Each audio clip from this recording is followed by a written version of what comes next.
يا مساء الفل.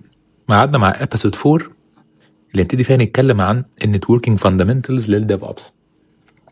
واول جزء هنتكلم فيه النهارده هو ازاي الترافيك بتتحرك اصلا في النتورك. طيب طبعا النتورك ساعات بتفيل ان هي حاجه كونفيوزنج للناس عشان انت مش بتبقى شايف قوي اللي بيحصل.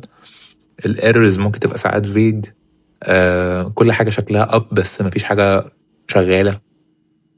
ممكن مثلا تسمع اللي هو دي حاجه دي شغاله عندي على الماشين بس الناس مش عارفه تستخدمها. فعشان نبسط الموضوع، معظم النتوركينج بروبلمز ممكن افهمها بفلو معين، انه الترافيك او الفلو بتاع النتورك بيمشي ازاي. ان انا بيبقى عندي كلاينت، الكلاينت ده بيبعت ريكوست للسيرفر through network through الانترنت مثلا، يروح للسيرفر، بعد كده يروح السيرفر رادد بالريسبونس برضه through النتورك. فلما يبقى في مشكله غالبا هي تبقى في حاجه من الكومبوننتس دي، الكلاينت نفسه، النتورك نفسها، السيرفر نفسه. اوكي طيب، فمين هو الكلاينت؟ لو هنفصص حاجه، الكلاينت ده هو اي حاجه بتبعت ريكوست. اي حاجه دي including ايه؟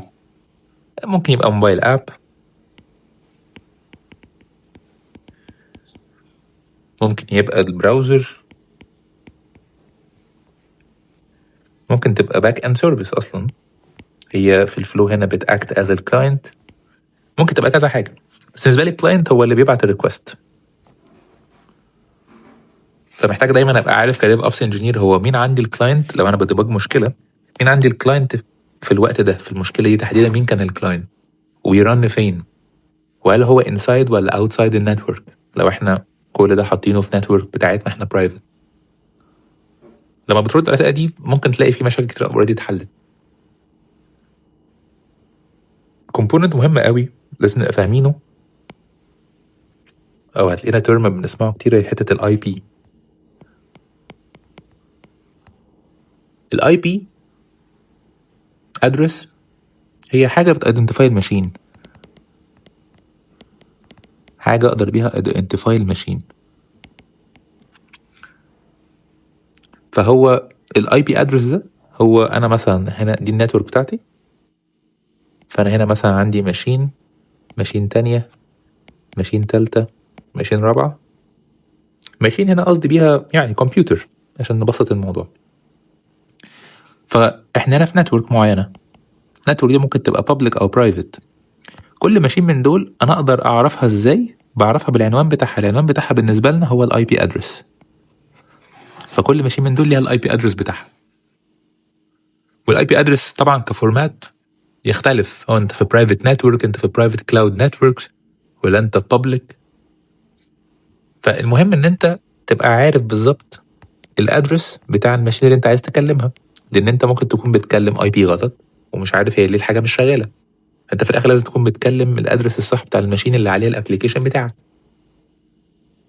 اوكي، وهتلاقي دايما احنا بنسمع برضه حاجه اسمها البورت. ايه البورت ده؟ تخيل معايا انه الاي بي ده المبنى، الاي بي ادرس بتاع الماشين بيريبريزنت المبنى، البورت كانه ابارتمنت او شقه جوه المبنى ده. يعني كل ماشين عندها بورتس كتيره جدا. المهم في حاله البورت، يعني مثلا الشقه دي البورت بتاعها 8000 مثلا يعني.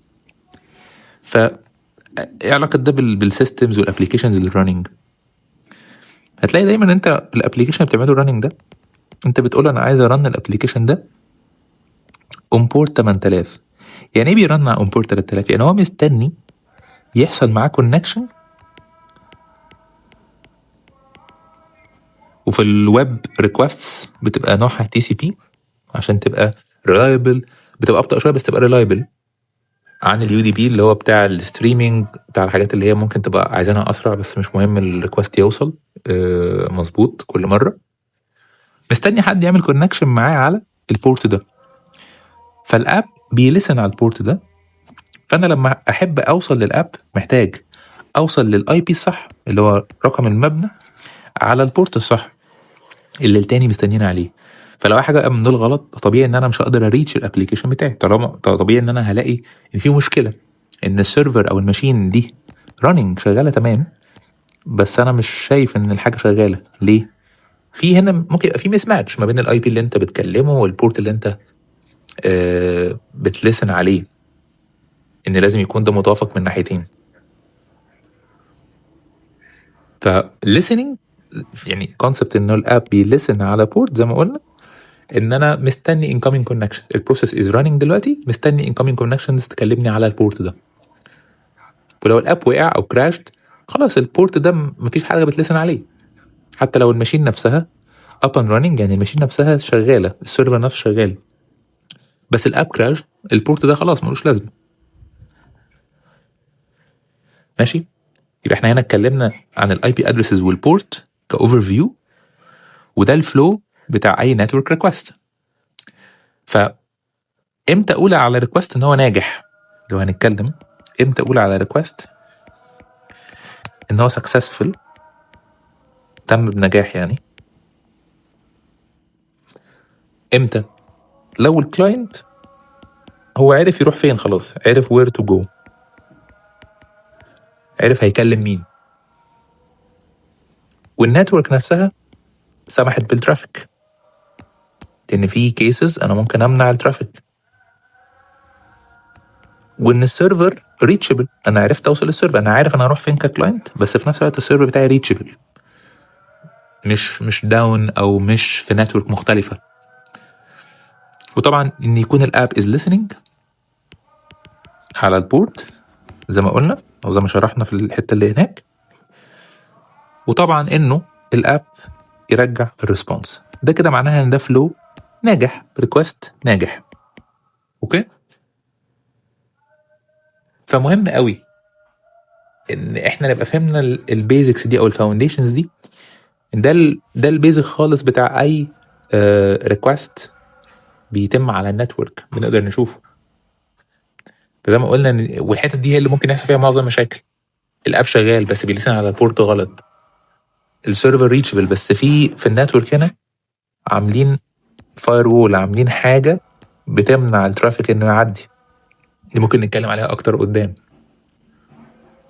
اوكي، انا ممكن يبقى الكلاينت في نتورك غير النتورك، فهو مش شايف السيرفر، مش عارف يوصل له، السيرفر بالنسبه له مش ريتشبل.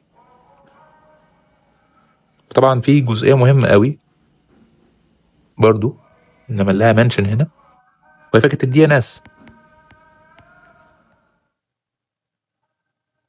ايه فكره الدي ان اس؟ انه الاي بيز اللي بيشتغل الاي بيز هي سيستم ليفلز اون سيستم ليفل.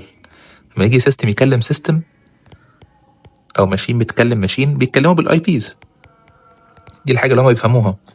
بس بالنسبه لنا احنا كيوزرز وككلاينتس، انت بتبعت الريكوست على دومين، وفي دومين نيم سيرفر هو اللي مسؤول انه يترجم ده للاي بي. فتخيل بقى ان انت ربطت الدومين بالاي بي دي غلط، فالناس هتروح على الدومين بتاعك ومش هيلاقوا حاجه شغاله، رغم انت هتقولي ما هو الماشين شغاله والابلكيشن بيلسن، بس الدومين ربطته بالاي بي غلط، الاي بي كان معمول غلط، كان قديم، ايا كان. فمهم قوي حته الدي ان اس، انك تبقى فاهم تربيطه الدومين بالاي بي، لان ده في الاخر لاير زياده معموله وبتتريزولف لاي بي ادرس معين. فلو التربيطه دي انت عاملها غلط هتلاقي برضو ان اليوزرز مش عارفين يستخدموا الابلكيشن بتاعك. اوكي، ف ده mainly how traffic actually moves اللي اتكلمنا عليها النهارده في الابيسود دي. المره الجايه هندخل في تفاصيل تانية ونتكلم في حاجات تانية، بس مهم قوي ان نبقى فاهمين البيزكس دي والترافيك اوريدي او اكشلي ماشي ازاي. لو عجبتكم الابيسود دي اعملوا لايك واعملوا كومنت لو عندك اسئله او لو عجبتك الحلقه، واشوفكم الابيسود الجاي.